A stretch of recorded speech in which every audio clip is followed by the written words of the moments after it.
1528 अयोध्या में राम जन्मभूमि पर मस्जिद बनने से शुरू हुआ विवाद। आइए आपको इतिहास में लेकर चलते हैं। किस्सा 1526 से शुरू होता है। ये वो साल था जब मुग़ल शासक बाबर आया। 2 साल बाद बाबर के सूबेदार मीर बाकी ने अयोध्या में एक मस्जिद बनवाई। यह मस्जिद उसी जगह पर बनी जहां भगवान राम का जन्म हुआ था।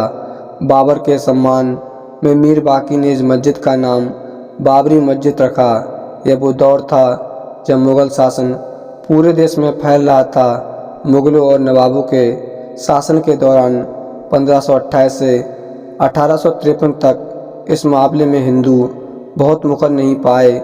9वीं सदी में मुग़लों और नवाबों का एक शासन कमज़ोर पड़ने लगा। अंग्रेज़ हुकूमत प्रभावी हो चुकी थी। इस दौर में ही हिंदुओं ने मामला उठाया और कहा कि भगवान राम के जन्म स्थान मंदिर को तोड़कर मस्जिद बना ली गई है। इसके बाद से रामलला के जन्म स्थल को वापस पाने की लड़ाई शुरू हुई। 1858 बाबरी मस्जिद बनने के 330 साल बाद तक हुई पहली FIR। मीर बाकी के मस्जिद बनाने के 330 साल बाद 1558 में कानूनी लड़ाई हो गई, जब पहली बार परिसर में हवन पूजन करने का एक FIR हुआ। अयोध्या रवि डेजर्ट किताब के मुताबिक 1 दिसंबर 1858 को अवध के थानेदार शीतल दुबे ने अपनी रिपोर्ट में बताया कि परिसर में चबूतरा बना है। यह पहला कानूनी दस्तावेज है जिसमें परिसर के अंदर राम के प्रतीक होने का प्रमाण है। इसके बाद तारों की एक बाड़ खड़ी कर दी। विवादित भूमि के आंतरिक और बाहरी परिसर में मुसलमानों और हिंदुओं को अलग अलग पूजा और नमाज की इजाज़त दी गई। 1858 में हुई घटना के 27 साल बाद 1885 में राम जन्मभूमि के लिए लड़ाई अदालत पहुंची, जब निर्मोही अखाड़ा के महंत रघुवर दास ने फैजाबाद के न्यायालय में मुकदमा दायर किया। दास ने बाबरी ढांचे के बाहरी आंगन में स्थित राम चबूतरे पर बने अस्थायी मंदिर को पक्का बनाने और छत डालने की मांग की। जज ने फैसला सुनाया कि वहाँ हिंदुओं को पूजा अर्चना का अधिकार है, लेकिन वे जिला अधिकारी के फैसले के खिलाफ मंदिर को पक्का बनाने और छत डालने की अनुमति नहीं दे सके। एक और जहाँ देश भर के अंग्रेज़ों के खिलाफ आंदोलन चलाकर आज़ादी लेने का मुहिम जारी रही, वहीं दूसरी ओर राम जन्मभूमि की लड़ाई भी जारी रही। 22 दिसंबर 1949 को ढांचे के भीतर गुंबद के नीचे मूर्तियों का प्रकटीकरण हुआ। 1950 आज़ादी के बाद पहला मुकदमा हिंदू महासभा के सदस्य गोपाल सिंह विरासत ने 16 जनवरी 1950 को सिविल जज फैजाबाद की अदालत में दायर किया। विरासत ने ढांचे के मुख्य गुंबद के नीचे स्थित भगवान की प्रतिमाओं की पूजा अर्चना की मांग की। करीब 11 महीने के बाद 5 दिसंबर 1950 को ऐसी ही मांग करते हुए महंत रामचंद्र परमहंस ने सिविल जज के यहाँ मुकदमा दाखिल किया। मुकदमे में दूसरे पक्ष को संबंधित स्थल पर पूजा अर्चना में बाधा डालने से रोकने की मांग रखी गई। 3 मार्च 1951 को गोपाल सिंह विरासत मामले में न्यायालय ने मुस्लिम पक्ष को पूजा अर्चना में बाधा डालने की हिदायत दी। ऐसा ही आदेश परमहंस की तरफ से दायर मुकदमा में भी दिया गया। 17 दिसंबर 1959 को रामचंद्र संप्रदाय की तरफ से निर्मोही अखाड़ा के 6 व्यक्तियों ने मुकदमा दायर कर इस स्थान पर अपना दावा ठोका। साथ ही मांग रखी कि श्रीवर प्रियदत्त राम को हटाकर उन्हें पूजा अर्चना की अनुमति दी जाए। ये मामले न्यायालय में चलते रहे। फैसलों की बात करें उससे पहले राम काज के लिए ही कुछ और आंदोलन की तरफ चलते रहे। 1982 में हिंदू धर्मस्थलों की मुक्ति का अभियान, बात 1982 की है। यह वो साल था जब हिंदू परिषद ने रामकृष्ण और शिव के स्थलों पर मस्जिद के निर्माण की साजिश करार दिया और इनकी मुक्ति के लिए अभियान चलाने का ऐलान किया। 2 साल बाद 18 अप्रैल 1984 को दिल्ली में संत महात्माओं ने हिंदू नेताओं के अयोध्या श्री राम जन्मभूमि स्थल की मुक्ति और ताला खुलवाने को आंदोलन का फैसला किया। 1986 परिषद का ताला खुला।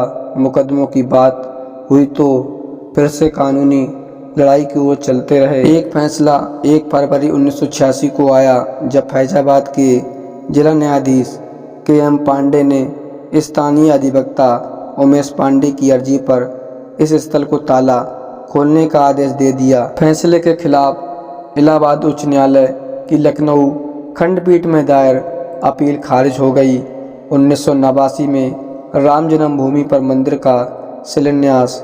जनवरी 1989 में प्रयाग में कुंभ के मेले के दौरान मंदिर के निर्माण के लिए गांव-गांव शिला पूजन कराने का फैसला हुआ। साथ ही 9 नवंबर 1989 को श्री राम जन्मभूमि स्थल पर मंदिर के शिलान्यास की घोषणा की गई। काफ़ी विवाद और खींचतान के बाद तत्कालीन प्रधानमंत्री राजीव गांधी ने शिलान्यास की इजाज़त दे दी। बिहार निवासी कामेश्वर चौपाल से शिलान्यास कराया गया। 1990 आडवाणी ने शुरू की रथ यात्रा आंदोलन को दे दी धार। 1990 में दशक में आंदोलन तेज हो रहा था। इस बीच सितंबर 1990 को लाल कृष्ण आडवाणी ने रथ यात्रा लेकर निकले। इस यात्रा ने राम जन्मभूमि आंदोलन को और धार दे दी। देश की राजनीतिक तेजी से बढ़ती रही।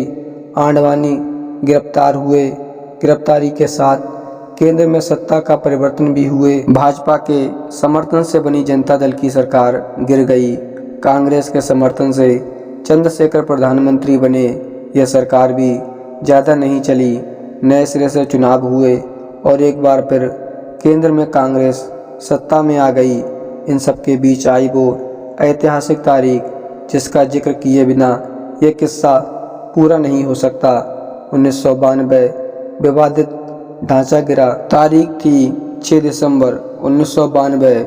इस दिन अयोध्या पहुंचे हजारों कार सेवकों ने विवादित ढांचा गिरा दिया। इसकी वजह से इसी दिन शाम को अस्थायी मंदिर बनाकर पूजा अर्चना शुरू कर दी। केंद्र की तत्कालीन PV नरसिम्हा राव सरकार ने राज्य की कल्याण सिंह सरकार सहित अन्य राज्यों की भाजपा सरकारों को भी बर्खास्त कर दिया। उत्तर प्रदेश सहित देश में कई जगह सांप्रदायिक हिंसा हुई जिसमें अनेक लोगों की मौत हुई। अयोध्या श्री राम जन्मभूमि थाना में ढांचा दुरुस्त मामले में भाजपा के कई नेताओं समेत हजारों लोगों पर मुकदमा दर्ज कर दिया गया। इसके साथ ही रामकाज की कानूनी लड़ाई में मुकदमों की संख्या में और इजाफा होने लगा। बाबरी मस्जिद ढहाए जाने को 2 दिन बाद 8 दिसंबर 1992 को अयोध्या में कर्फ्यू लग गया। 1993 दर्शन पूजा की अनुमति मिल गई।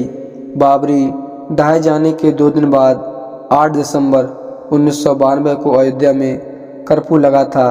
वकील हरिशंकर जैन ने उच्च न्यायालय की लखनऊ खंडपीठ में गुहार लगाई कि भगवान भूखे हैं, राम भोग की अनुमति दे दी जाए। करीब 25 दिन बाद 1 जनवरी 1993 को न्यायाधीश हरिनाथ तिलहरी ने दर्शन पूजन की अनुमति दे दी। 7 जनवरी 1993 को केंद्र सरकार ने ढांचे वाले स्थान को कल्याण सिंह सरकार को दे दी गई। भूमि सहित यहाँ पर कुल 67 एकड़ भूमि का अधिग्रहण कर लिया। अप्रैल 2002 में उच्च न्यायालय की लखनऊ खंडपीठ ने विवादित स्थल का मालिकाना हक तय करने के लिए सुनवाई शुरू की। उच्च न्यायालय ने 5 मार्च 2003 को भारतीय पुरातत्व सर्वेक्षण संबंधित स्थल पर खुदाई का निर्देश दिया। 22 अगस्त 2003 को भारतीय पुरातत्व सर्वेक्षण ने न्यायालय को रिपोर्ट सौंपी। इसमें संबंधित स्तर पर जमीन के नीचे एक विशाल हिंदू धार्मिक ढांचा मंदिर होने की बात कही।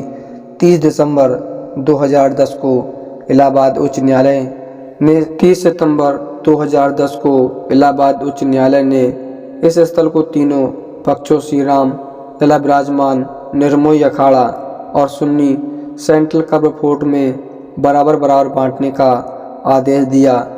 न्यायाधीशों ने बीच वाले गुंबद के नीचे जहां मूर्तियां थीं उसे जन्मस्थल माना। इसके बाद मामला सर्वोच्च न्यायालय पहुंचा। 21 मार्च 2017 को सर्वोच्च न्यायालय ने मध्यस्थता से मामले को सुलझाने की पेशकश की।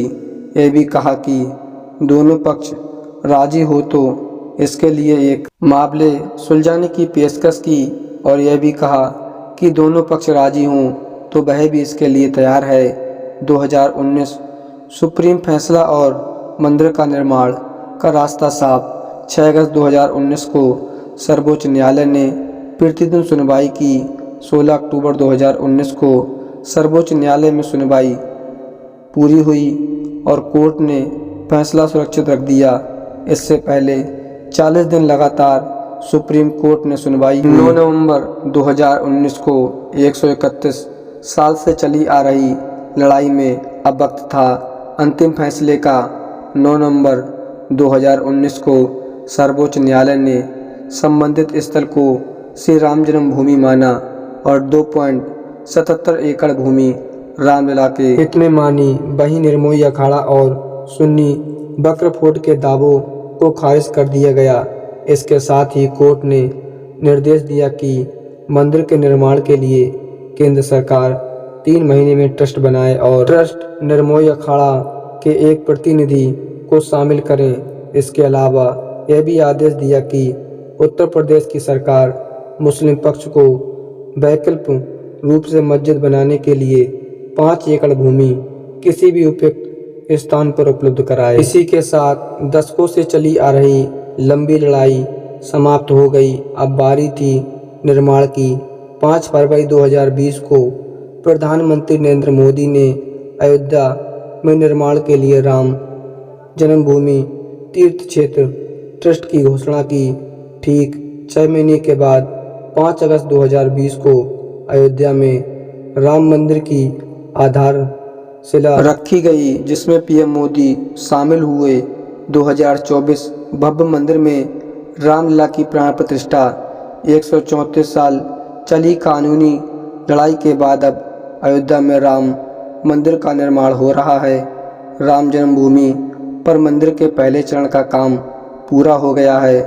22 जनवरी 2024 की वह ऐतिहासिक तारीख जब मंदिर में भगवान राम की प्राण प्रतिष्ठा होगी। 23 जनवरी से मंदिर आम लोगों के लिए खुल जाएगा। तो दोस्तों, आशा करते हैं कि आपको राम मंदिर की यह कहानी ज़रूर पसंद आई होगी। अगर कहानी पसंद आई हो तो चैनल को सब्सक्राइब कर दें। मिलते हैं एक नई वीडियो में, तब तक के लिए जय हिंद, धन्यवाद।